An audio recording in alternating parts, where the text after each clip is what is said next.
Greetings, everybody. How are y'all doing this fine Sunday evening? Uh, well, I hope you're doing all right, and I hope and that you see and believe that the Lord is working in your situation, whatever that may be. Um, it's time to go again. I know I just stopped the fast on the seventh day, but it is time to go again. This is what I did a lot of years back when I was just fasting and praying all the time, and I currently took myself out of that for a long time. I haven't really fasted that long for a while, and but this is what it takes to a lot to overcome the flesh. You just got to attack it. You got to treat it like it's a competition. It's you against the enemy and your flesh. And so I'm gonna go. I did not complete the 10-day like I intended to because I misunderstood, not misunderstood, but I did not anticipate the detox, major detox, to happen so late. Usually with me, it usually happens around the third, fourth day, and it didn't happen for some reason. All of it just came out on the seventh, and it just hit me. I mean, I could hardly do anything. I could hardly function and do what I need to do around my house and everything else. And but it was a wake up call for how much I have let myself go, as far as in the fasting realm. And now it just woke me up, and thank God that the Lord had let me realize that. And now it's on. Okay, now I'm back in that mode, like I was before, where I treat this body and buffet it, like Paul says. And so, because I got taken out on the seventh day, um, I think there's some prayers that didn't get answered, and some that did. Um, it really just let me see how far I let myself go, and it's time to attack it again. So I'm going to complete that 10-day. And if anybody wants to join me, you're welcome.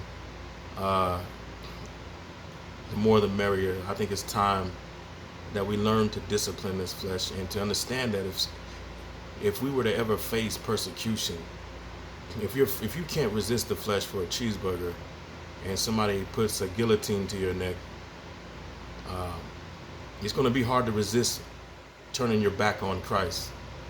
I mean, hard to resist. Yeah, it's going to be hard to resist that. So I'm still praying for you guys. I hope you're praying for me. Some observation during this fast, I noticed that a lot of the detox, since the first 6 days, it was not easy, obviously, but it wasn't as bad as I thought it was going to be. Um, I noticed some pain in my right shoulder, in my left shoulder. It really started hurting, so I'm feeling that was a healing crisis going on, or some major detox or something. It was just pain right there for some reason. I lost about 10 pounds, a little bit more than that. Um, what else? I noticed after this 7-day fast, it seemed like a lot of the personal prayers I was praying, like with my family, I didn't see any answers, so I figured, that wasn't enough for God to work through to answer those prayers. But in my personal body, there were some things that were attacking me that it seemed like the healing of it started in the middle, but I wasn't for sure. And then the Lord reminded me to start praying in the spirit a little bit more. And like He's told me before, but I just kind of had some issues where I just couldn't continue, praying in the spirit like I used to, like long times. But then I did, after the fast, I started praying for a long time in just the spirit, like 10 hours one day and 5 hours the next. And I noticed those things I was praying for in the fast started manifesting quickly. I mean, it's amazing. I'm still tripping that a lot of these things in my body just started healing up when I started, praying in the spirit along with the fasting. So if you're going to join me in fasting, pray in the spirit, because only the Lord knows what He needs to pray through you. You don't know what you need all the time. You don't know what's going on in your inner man or in your soul, whatever, whatever damage that was done in your soul. Only the Holy Spirit can unravel that pretzel of disappointment or unbelief or whatever is inside of you, and just start praying as much as you can. I want to start doing live broadcasts and live prayers with people, and but I have to get this flesh a little bit more subjected to my spirit, because and it's going to be a war, so don't think it's going to be easy. And you must not be discouraged. See, the first thing, the Bible says the sower sows the word, but Satan comes, he comes to this, to just pluck it back up, to destroy it. And so when you hear the word to fast and pray, don't expect Satan to walk off and leave you alone. He's going to come and attack you in all kinds of areas of your life, and he's going to discourage you. He's going to make you think I'm full of crap. He's going to make you think that what you're hearing is not going to help you. And that's one of the first stages. If it didn't sink in, if the seed didn't sink into your heart, it will be easy for him, to blow it off and to talk you out of it. But I encourage you to stick with it. If you stay with it, God will come through for you.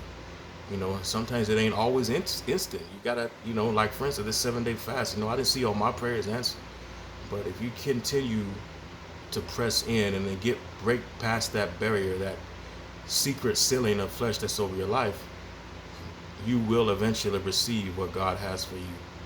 And and try not to make it about always what you need all the time.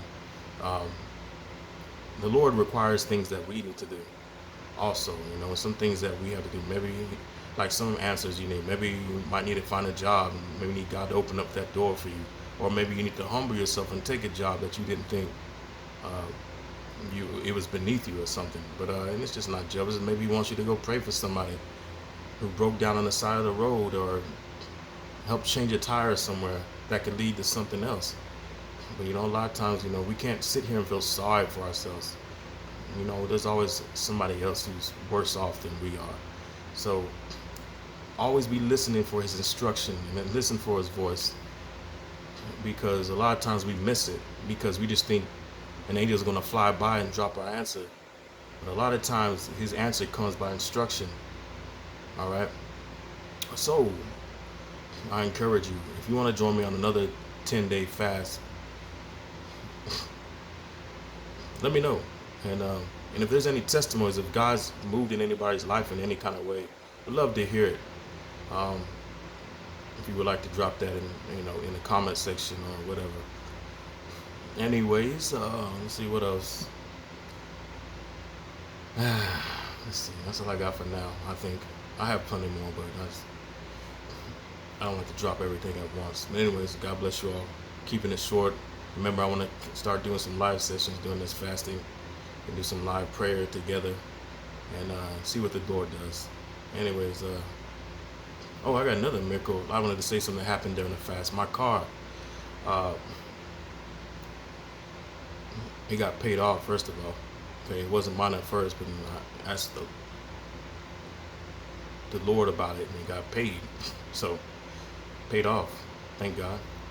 But in the process of that, the car broke, and I took a picture on it, put it in the community section. But there was a problem. If you know anything about mechanics, there was a crank bolt that was stuck in the top, got sheared off. Don't ask me how. I guess that it wasn't torqued to specifications. But anyways, on the 5th day of fast, I asked the Lord to loosen that crank bolt that was stuck in the crank. And the next day, my uncle, who's a mechanic, was working on it. So he just pulled the crank bolt out with his hands, with his fingers. He laughed about it. So that was a miracle to me. And I don't know if that means anything to anybody else, but everybody knows how tight those crank bolts in there. And anyways, that was a miracle. Now I freed it up to get fixed. And the bad thing is, because of that, I lost a form of income that I was supposed to be working on. Not working on, but I used the car to get, and that's gone now. But thank God I'm just happy that the car is able to run. So anyways, it frees me up more time to fast and pray. And so anyways, God bless you all. If you got any testimonies, please let me know. It encourages me. And we'll see how it goes. Fast starts today, this evening. And Let's go for it again. You can join me in a 10-day fast, but you do what the Lord leads you to do. All right. If you're not supposed to do 10 days, that's fine. Do whatever God tells you, because everybody's body is different. Everybody's level of faith or unbelief is different. So, anyways, you do what you need to do. Anyways, God bless you all. Love you all. Thank you all. I'll talk to you later. Bye.